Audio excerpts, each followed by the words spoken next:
Next on News Channel 6 is sponsored by Bridgestone. More clouds will be here tomorrow as we warm up all the way into the mid-80s. And finally, an increase in moisture as well, which will help out when it comes to our drought and also that fire danger threat. I'll have all the details coming up. Right now on News Channel 65, a burn ban in place in South Carolina. Why firefighters say it's critical to follow those rules as your News at 5 starts now. Live from Television Park, this is WJBF News Channel 6 at 5.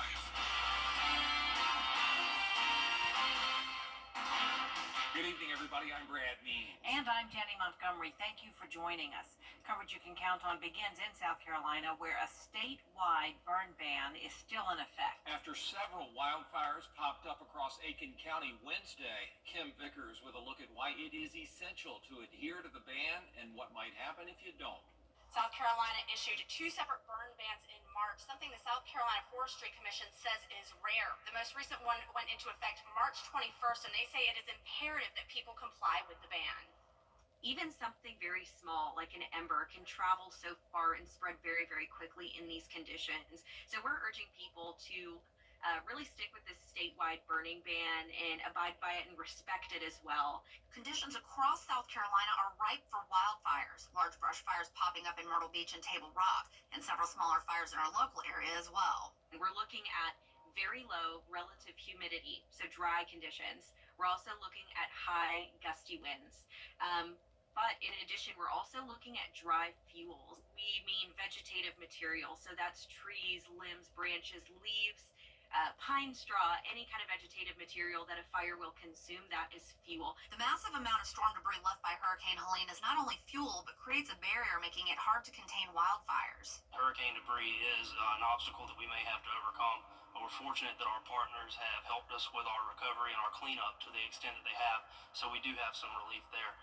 But certainly in the wooded areas, it could pose a problem and create a much larger brush fire. Smith wants you to know that there are consequences if you burn illegally. But you can be cited and even jailed for violating a burn ban. And if the fire were to get out of control as quickly as it absolutely can right now, and you damage other people's property, harm someone else, or forbid someone else loses their life, you also have to deal with the penalties that are the results of that, including civil penalty.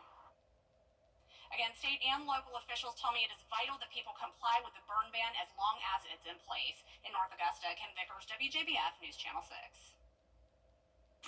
Burke County has a new fire station to better serve the community. Engine Company 5 is ready to open. It's located in Girard at the intersection of Highway 23 and Brigham Avenue. That's about 20 miles from Waynesboro. The new fire station has 4 emergency vehicle bays. It will allow us to respond more quickly, because we would respond directly onto a state highway. It also is a better living environment for the firefighters who are going to be staying down here and stationed down here. And it gives us more room too, so that's always a plus. The new fire station took about a year to be built.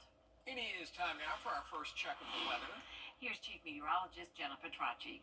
Well, let's start out with a look at our Terry Lambert Hyundai Skyview cam up in Greenville. It is super hazy outside with those large wildfires still happening, especially all across the upstate. Now, for us here in the CSRA, a few smaller fires registered.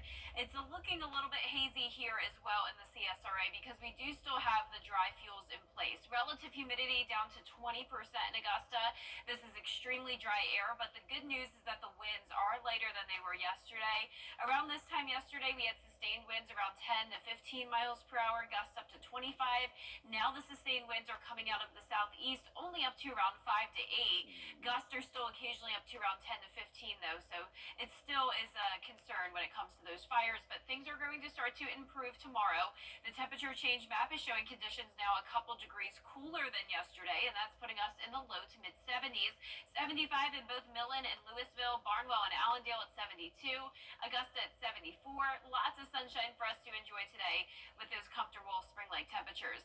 Now that high pressure is off the East Coast, that's why the winds are lighter. We have some cloud cover out to the west of us, and by tomorrow we'll start to see some clouds moving in. But overall, a mostly clear start to your Friday, going down to around 45 degrees at the 6 o'clock hour. And as we look ahead here, it will become partly cloudy and then mostly cloudy by Saturday as temperatures warm into those lower 80s. Then we'll finally get some beneficial rain headed our way on Sunday, but that also comes with the chance of some storms. I'll have more details with a look at your futurecast coming up, but back to you, Jenny. All right, we do appreciate it, Jenna. Aiken County investigators are working what they say is a murder-suicide. It happened just before 10 o'clock this morning on Walnut Court. Investigators say 71-year-old Keith Jones was found dead with a self-inflicted gunshot wound. His girlfriend, 67-year-old Kathy Heydrich, was found dead with a gunshot wound to the body. Heydrich's body is being sent to Newberry for an autopsy. There will not be an autopsy on Keith Jones. Augusta leaders making plans to bring storm debris pickup to an end. Debris piles remain across Augusta, even as the city will pause pickup this weekend until after the tournament. The city is finishing its second and supposedly final pass for residents, but there's been talk of whether one more is needed. No matter what, city leaders say there needs to be clear strategy for ending debris removal. There's some that are saying, oh, well, there's going to be a third pass. Then some that might be saying, no, this is it. That's where we need to be consistent. We need to be on that same page and say, look, this is it. This is going to be it. This will be fine.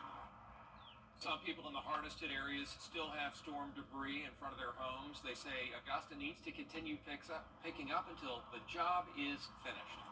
The Ronald McDonald House of Augusta got a special donation today. Isabella Moody has more on how this will help families who stay there. Lazy Boy has an ongoing partnership with the Ronald McDonald House, donating furniture each year to help make the house comfortable for the families who stay here. Having quality furniture like provided by Lazy Boy goes a long way to keeping families comfortable, but also to be able to show families how much love and support is coming from our community here in the CSRA. The company donated 4 chairs for the house to help make the house a home away from home for the families who may have to stay while their child is getting treated at the Children's Hospital of Georgia. We want to be able not just to keep them close to their child, but really to remove all stress from them, so the only thing they need to worry about is the care of their child. Every Wednesday, the Ronald McDonald House of Augusta posts on its Facebook page a wish list of items needed that week. We are always looking for things that can be supportive for our families. So whether it's bottled water or laundry detergent or cleaning supplies, or whether it's fun things like toys and games and snacks and things like that. The organization is thankful for how the community helps them provide this opportunity for free. The support that comes from this community so that we can offer all services free of charge to families. It is 100% supported by the philanthropy of this community. If you would like to donate or volunteer at the house, you can find out how on WJBF.com. In Augusta, Isabella Moody, WJBF News Channel 6. Today, the city of North Augusta broke ground on a big project off Exit 1. It's on West Martintown Road between Knobcone Avenue and I-20, right next to North Augusta High School. It's impressive, 201 acres with apartments. They'll be called Jackson Park. Nearly 350 townhomes, single-family homes, businesses, and restaurants. Really, there's nothing out here. If you really look, I mean, just if you pull up a map, there's nothing within 3 miles of this development. We expect hopefully to have, some sort of grocery component, some soft goods, some restaurants, hospitality, possibly even some places that people work. I mean, we really feel like this is going to be a true work, live, play environment. The name Hive, by the way, comes from all the things happening around the community. Coming up, increasing the understanding of autism in South Carolina. Why state lawmakers want to improve law enforcement training for interacting with people who are on the spectrum. Next. And we're going to see higher humidity and more cloud cover starting tomorrow as temperatures warm up heading into the month of April. And it also looks like we'll have more rain chances for the start of the new month. I'll have your full Vapor 6 forecast in the next few minutes.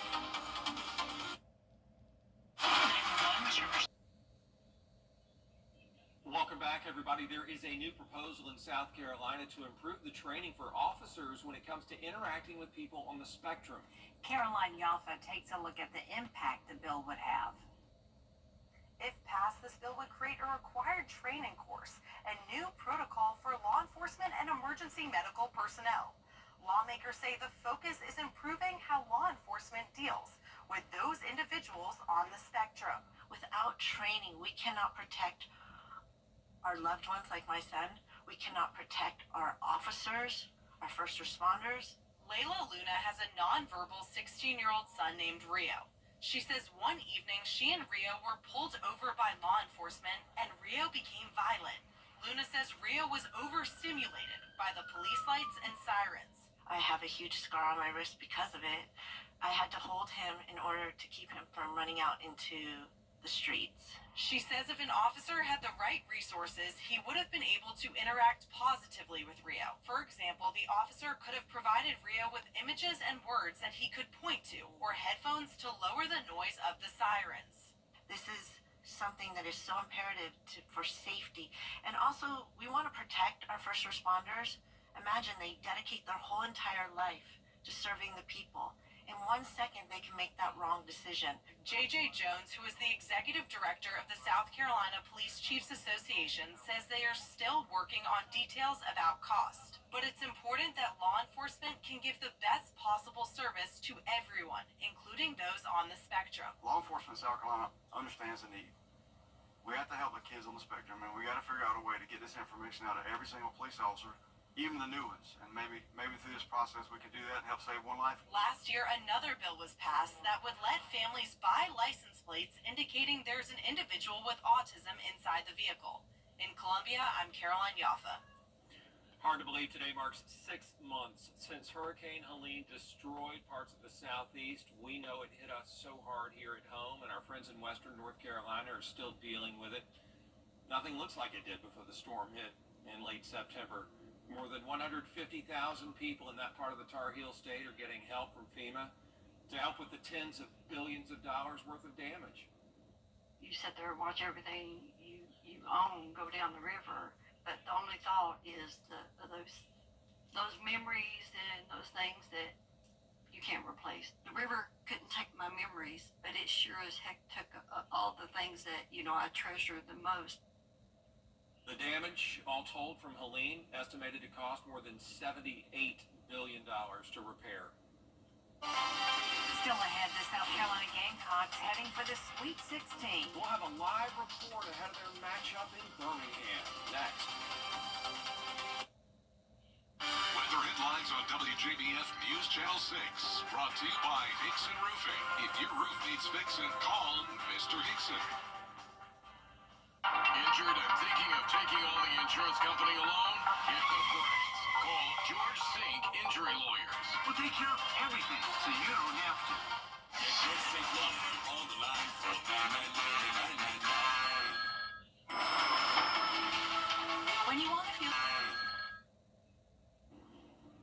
Tomorrow night, the South Carolina Gamecocks women's basketball team will tip off in their 11th straight NCAA tournament Sweet 16 appearance. They'll be taking on the Maryland Terrapins in Birmingham in the great state of Alabama, and that's where Ariel Schaefer joins us live tonight. Hello, Ariel.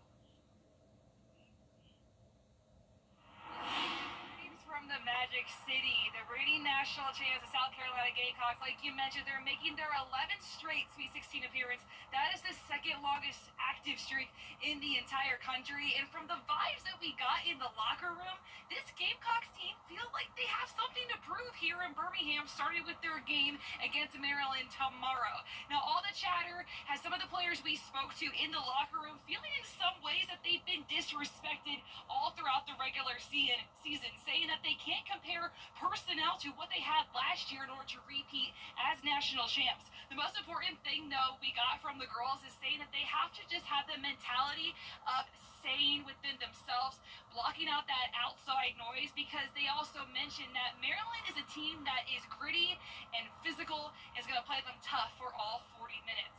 Now, all time, though, the last time these these two teams did meet was back in 2023 in the Elite Eight. South Carolina did take home that 86-75 win. All time, the Gamecocks are 6-2 against Maryland. So definitely is going to be a fun one. It's going to be the second game of our afternoon slate tomorrow. So we're looking forward to definitely a great matchup between the Gamecocks and the Terrapins. Live outside of Legacy Arena, I'm Marielle Schaefer. I'll send it back to y'all in studio. Now, your most accurate forecast with WJBF Live 5 for 6. Now, welcome back. It's a beautiful day, but we do still have that fire danger threat, and we have a special weather statement in effect until 8 o'clock this evening for all CSRA counties. Now, the winds are much later today, but we still have that relative humidity below 25%, and of course, some very dry vegetation on top of that South Carolina burn ban still lasting until further notice. Now, here's a look at our Terry Lambert Hyundai Skyview cam from North Augusta over SRP Park. You can tell it's pretty hazy outside with some minor fires across the CSRA.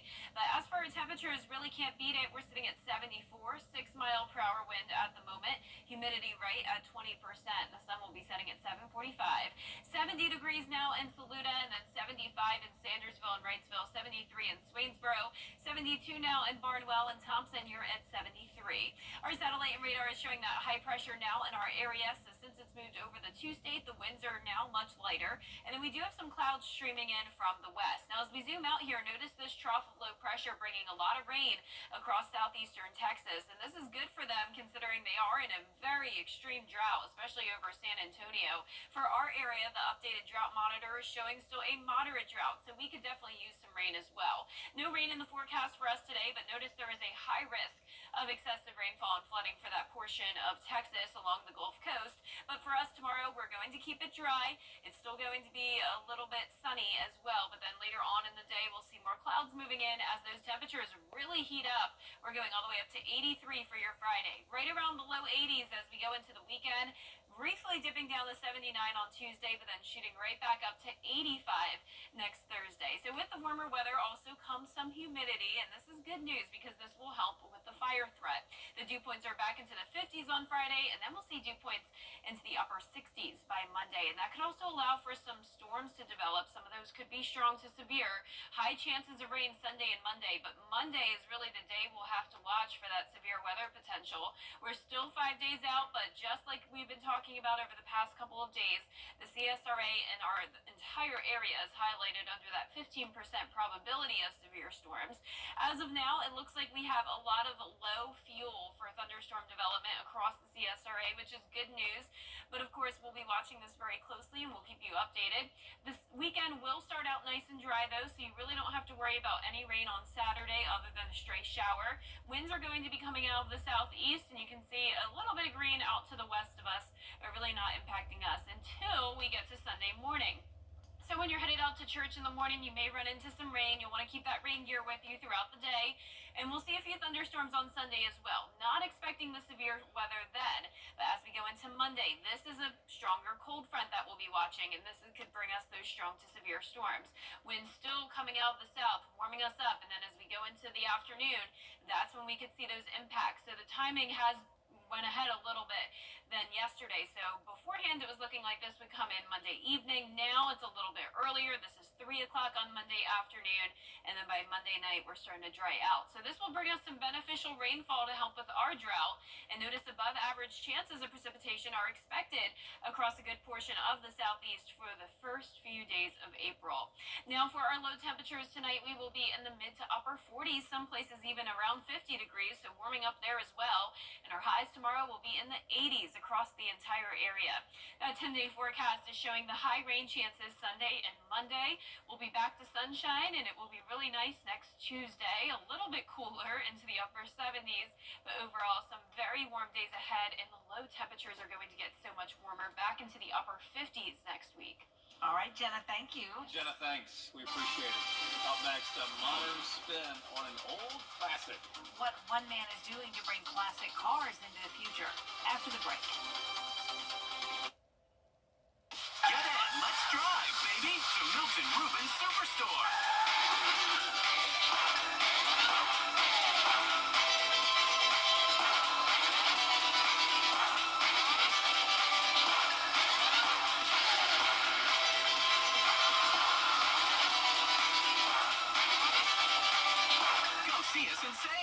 Milton Rubens Superstore. WJBF.com. Click, click. Get 12,000 off a new. A Georgia man doing his part to bring the new and the old together. He's bringing the modern electric vehicle popularity to classic cars. Olivia Yepes has the story. Call me a mad scientist, but it's fun and it's kind of hot rodding in my day and age. By day, Eston Smith is a lieutenant in the U.S. Army, but by night he's the engineer and owner behind Rovium, a budding business which repurposes Tesla drive units by putting them into restored vintage vehicles. A year ago, Smith had never restored a classic car, let alone attempted to put an electric motor into one.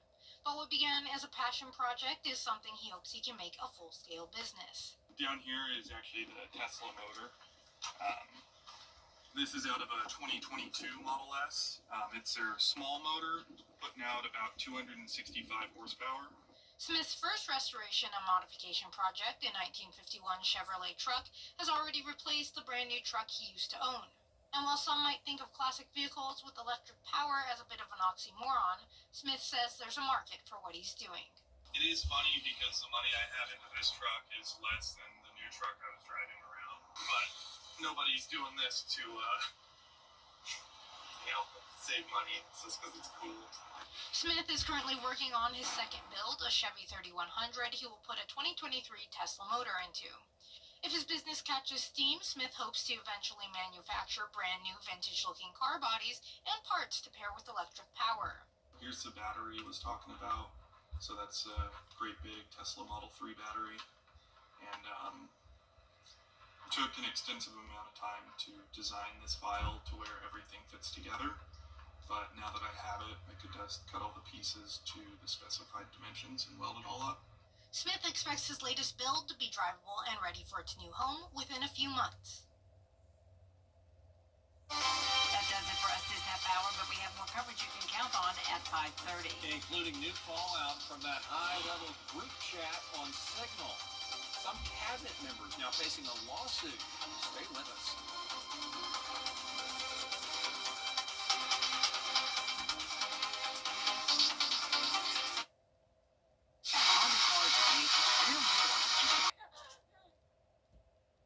Every day in America, human trafficking is happening, and often in plain sight, if we know what to look for.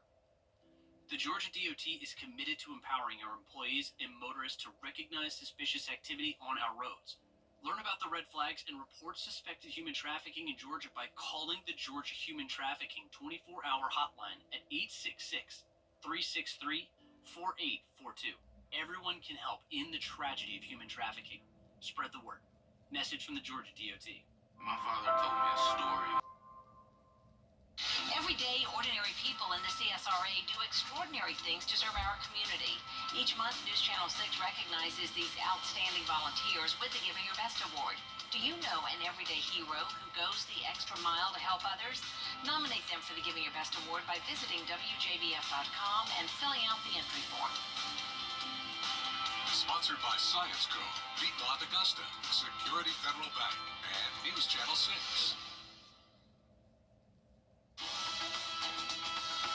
Coming up on your hometown kitchen, we're cooking chicken and sausage gumbo with Kyle McLeod. And a trip down the bayou Friday at 12:30. Your Hometown Kitchen, Friday at 12:30 on News Channel 6. The Live Viper 6 Skyview Network, sponsored by Terry Lambert Hyundai.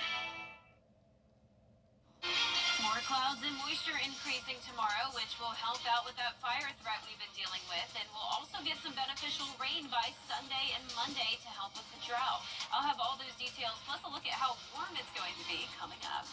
Live from Television Park, this is WJBF News Channel 6 at 5:30. Good evening, everyone. I'm Dee Griffin. Thanks so much for joining us for for your news at 5:30. Topping today's headlines, two people are dead after shooting. In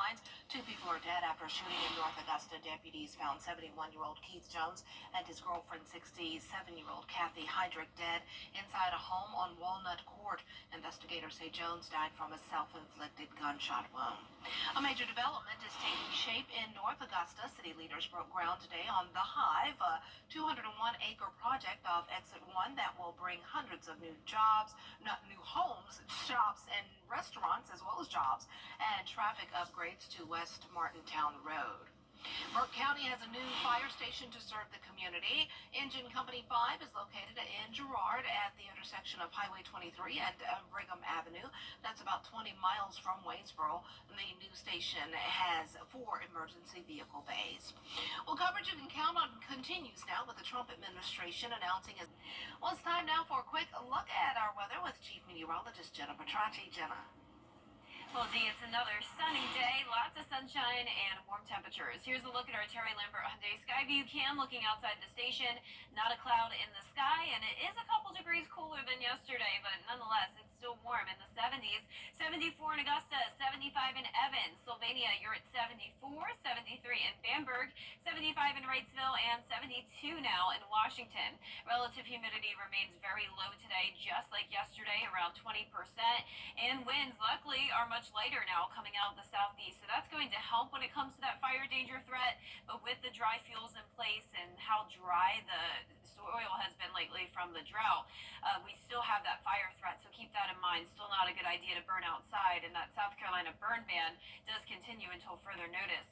Winds are gusting up to around 10 to 12 miles per hour at the highest, so not quite as high as those 25-mile-per-hour wind gusts we had yesterday. High pressures overhead, that's why the winds are lighter today, and then back towards the west we have some cloud cover. So for the rest of our evening, we're keeping things clear, but tomorrow we'll start to see an increase in clouds. Your evening's going to be mild, still down to 60 at 9 p.m. Now looking ahead here, you can see we're warming up big time, all the way into the lower 80s over the next few days. Starting out your weekend dry, but then on Sunday we'll have some beneficial rain headed our way, but that also comes with a chance of some thunderstorms. I'll break down all the details with a look at your latest futurecast coming up, but back to you, Dee. All right, thanks so much. Well, the head of the NTSB said today about 40 agency experts are leading the investigation into the deadly collision between a passenger plane and an Army helicopter. The chairman is testifying on Capitol. TSB said today about 40 agency experts are leading the investigation into the deadly collision between a passenger plane and an Army helicopter. The chairman is testifying on Capitol Hill today. She says the NTSB's goal is to complete the probe within 1 year. 67 people were killed when the American Airlines flight and chopper hit each other in Washington, D.C. It's important that we remember today that those who died at DCA and in other accidents we investigate aren't numbers. As you said, these are mothers, fathers, sons, daughters, wives, husbands, cousins, best friends who won't be there with their loved ones for Easter egg hunts, Passover seders, the end of Ramadan, Mother's Day, Father's Day, graduation, all of life's celebrations. The NTSB has recommended the FAA prohibit some helicopter operations and designate an alternative chopper route for certain times. Well, coming up next, the accused killer of a healthcare CEO and the secret messages found in his socks. And we'll have a long stretch ahead of 80-plus degrees and also some above-average rain chances expected for the month of April. I'll break down all the details coming up in the next few minutes. Tonight, rookie gear just made history. An autographed jersey that MJ wore in a preseason game during his rookie year. Case, well, Michael Jordan's rookie gear just made history. An autographed jersey that MJ wore in a preseason game during his rookie year sold for $4.215 million. It's billed as the only game-worn photo-matched jersey, Jordan rookie jersey, to publicly surface at an auction. ESPN is reporting that this is the 5th most expensive NBA jersey ever to get sold by auction. The greatest, the GOAT. You can debate your mama. It's Michael Jordan. And the USPS will host a ceremony today for the official unveiling of a new stamp. Thank you for being. House intruder is intercepted by Secret Service. Really nice. Well, a young White House intruder is intercepted by Secret Service agents on the north lawn of the White House. Look at this. A toddler managed to squeeze through the fence yesterday afternoon and appeared to be making a beeline to the White House. An armed agent came to the rescue, and the tiny trespasser was reunited with Mom and Dad. I wonder what they were talking about on the way back when they were walking and he's holding the child. It's like, what were you doing? Bless his heart, but glad he's okay. But he just wanted to play on the nice green grass. Hey, you never know. But yeah, I don't know. Our green grass might be getting some rain, looks like, this weekend, but I'm looking at the above average for the next week we have. Wow, things are really warming up. And Jenna will have a full look at your forecast coming up next. Stay tuned. Accidents happen when you...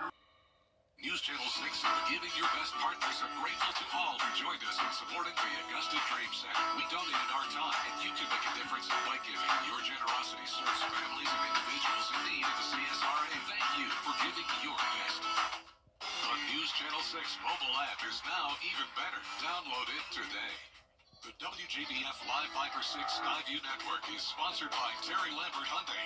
Low prices, big selection, and committed to quality customer service. Now, your most accurate forecast with WJBF Live Viper 6. Welcome back. I hope you're having a nice day and enjoying the sunny skies. Now, the sunshine is beautiful, but unfortunately, with all the dry air in place, we do still have that high fire danger threat. A special weather statement is in effect across all CSRA counties for relative humidity lower than 25%. The winds are at least lighter than yesterday, so that helps us out, but the vegetation is still super dry with that drought ongoing here in the CSRA. We do have some minor fires here and there in the CSRA, but the majority of the smoke is up towards the upstate, especially around Greenville. You can see how hazy it is outside on our Terry Lambert Hyundai Skyview cam. They still have the very large fires ongoing, especially around Table Rock. 74 degrees is our current temperature here in town, with winds coming in up to around 6 miles per hour. Humidity currently at 20%. From 70 to around 75 degrees today across the board. A nice warm day for everyone. Now that high pressure's moved over across the two-state, the winds are much lighter today. And then out to the west of us, we have some cloud cover streaming in. So the clouds will be with us tomorrow. We're going to keep it dry for now, but notice the rain that's now across southeastern Texas with low pressure around Mexico.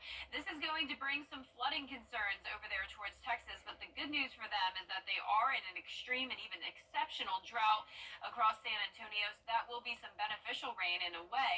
And then for our area, we're in a moderate drought, so level 2 out of 5, so we could use the rain as well. But once again, no rain for us today or tomorrow. You can see a high risk or moderate risk of excessive rainfall for that portion of Texas for the rest of today.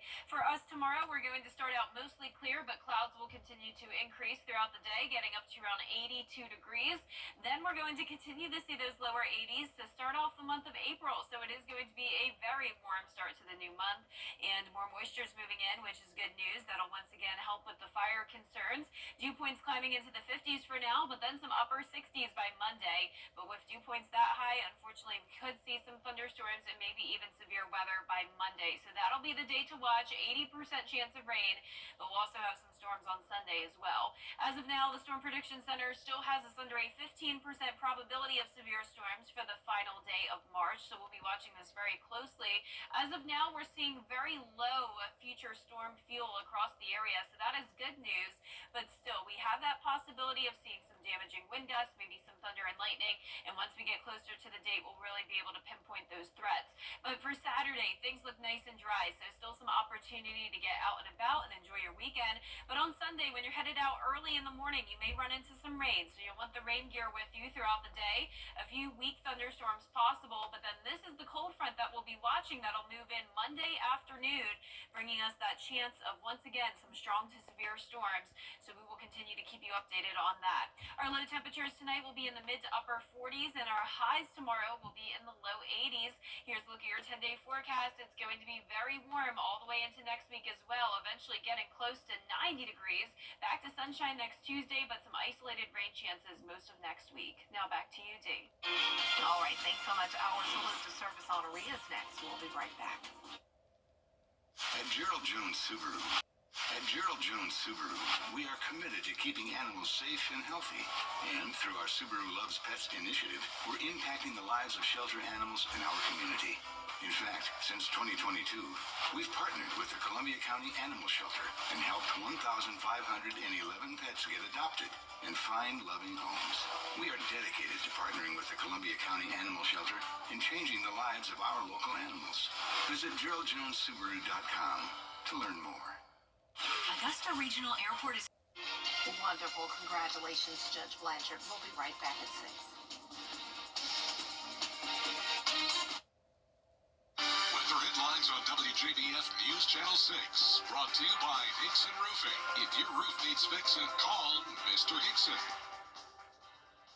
Morris Opticians is having Tea time. Monday, April 7th at 5:30. Presented by WJBF News Channel 6. Masters coverage you can count on. Is rainy weather putting a damper on your day? Enter to win your very own live Viper 6 umbrella today. Visit WJBF.com and click on Contest. Then fill out the entry form for your chance to win. Getting your hands on a live Viper 6 umbrella has never been easier. That's right. Lucky winners will be announced weekdays on News Channel 6 at 6. Who knows? It could be you. Sponsored by Busby's Heating and Air. When quality matters, call Busby's. Trusted since 1945. Automaker